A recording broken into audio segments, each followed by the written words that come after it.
I'm Nagamani S.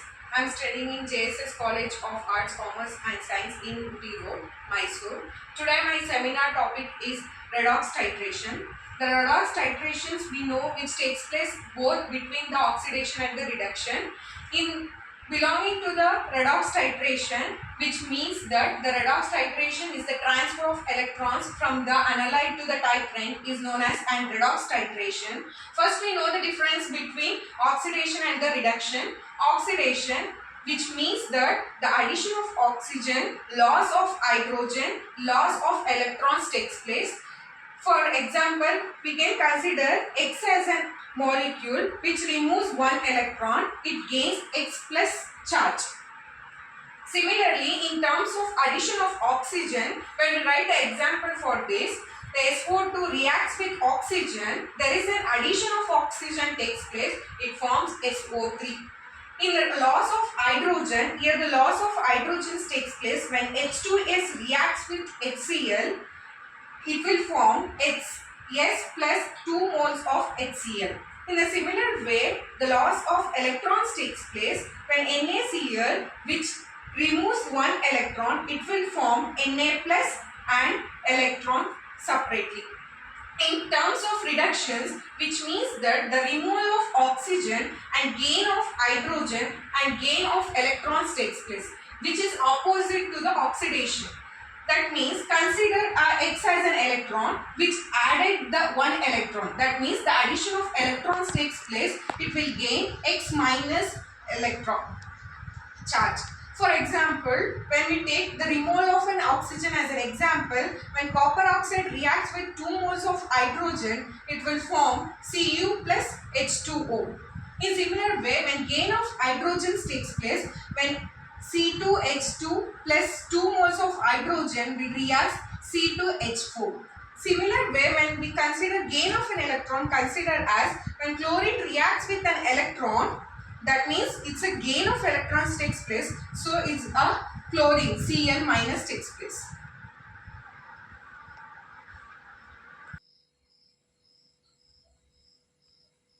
In redox titration, first we know what is redox reaction. We know as usual the redox reaction, which means the both oxidation and reductions takes place.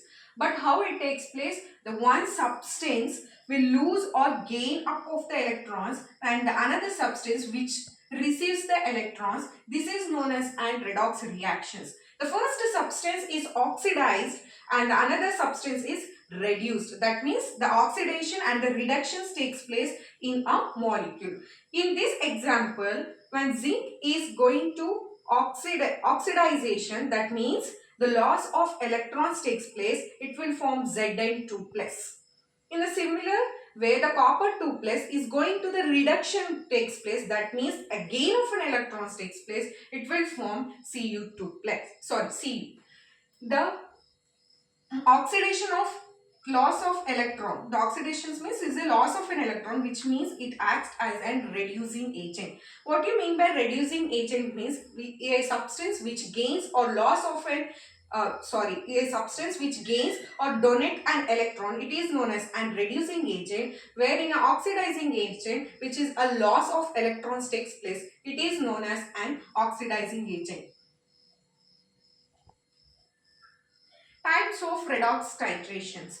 These types of redox titrations is classified based on reactions. That means the redox titrations which are categorized into different types. The first one is permagnometry. Second one is syricmetry. Third one is iodimetry.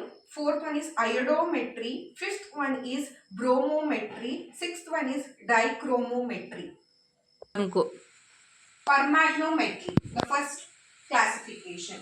Here the permagnometry, the name itself indicates, which means a potassium permanganate, that is KMnO4, which we as usually know that it is a strong oxidizing agent. When this taken in a burette,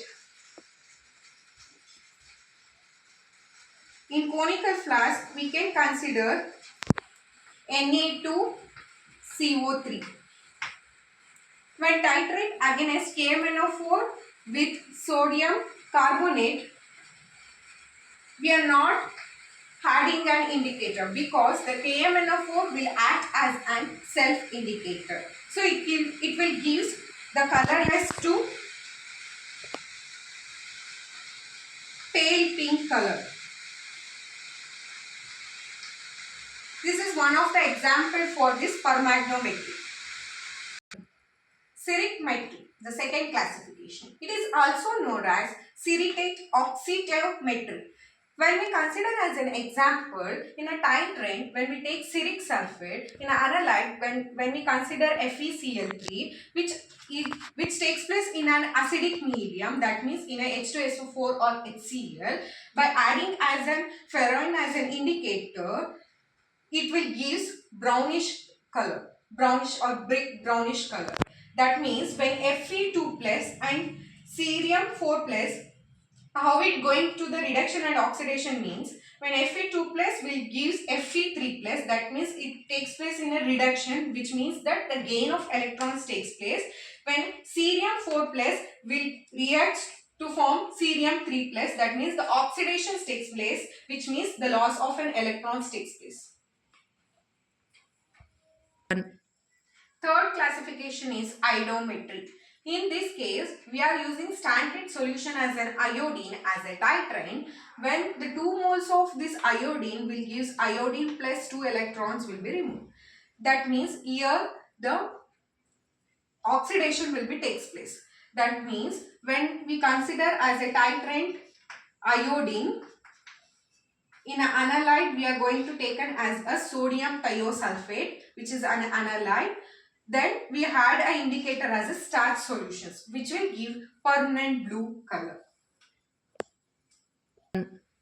Fourth classification is iodometry. When compared to the iodimetry, that iodimetry which takes place in an odd condition, whereas this iodometry, this experiment will do under the cold conditions, where here the iodide is converted into iodine, then we titrate against with this sodium thiosulfate in the presence of starch as an indicator. Here some of the reactions are placed. When iodine is reacts with 2 moles of to gain the electron, it will form the iodine. When this iodine again reacts with iodide, it will give iodide. The sodium thiocyanate again reacts with iodide, it will give sodium iodide plus Na2SO4O6, which takes place as usually I said earlier, which takes place in a cold condition in the presence of a starch as an indicator. First, which gives a blue color, when after titration it will gives blue to colorless as an endpoint. Fifth one is dichromometry. For example, I consider K2Cr2O7. Here the dichrometry titrations is based on the conversion of dichromate ion containing is converted into the hexavalent dichromate into trivalent chromium ion, which means that here the reaction is placed the Cr2O7 plus H plus when gives here the chromium charge is 2 plus, after the hexavalent which changes into this is trivalent 3 plus. Sorry, here the chromium is 6 plus. Here after the oxidations it will takes place the charge as a 3 plus. Here the hexavalent chromium ion is the conversion takes place to the trivalent chromium ion. Here the indicator used is potassium ferricyanate or else the diphenylamine.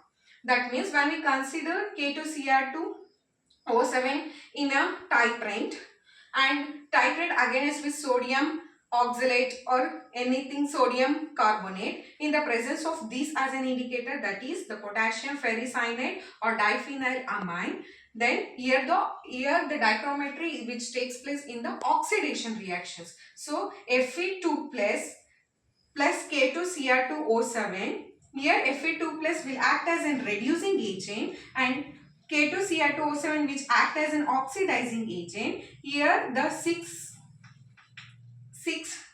of the hexavalent chromium replaced into the trivalent chromium ions. So here the oxidation takes place. Since the end point is the green to violet, and I have referred this book that RL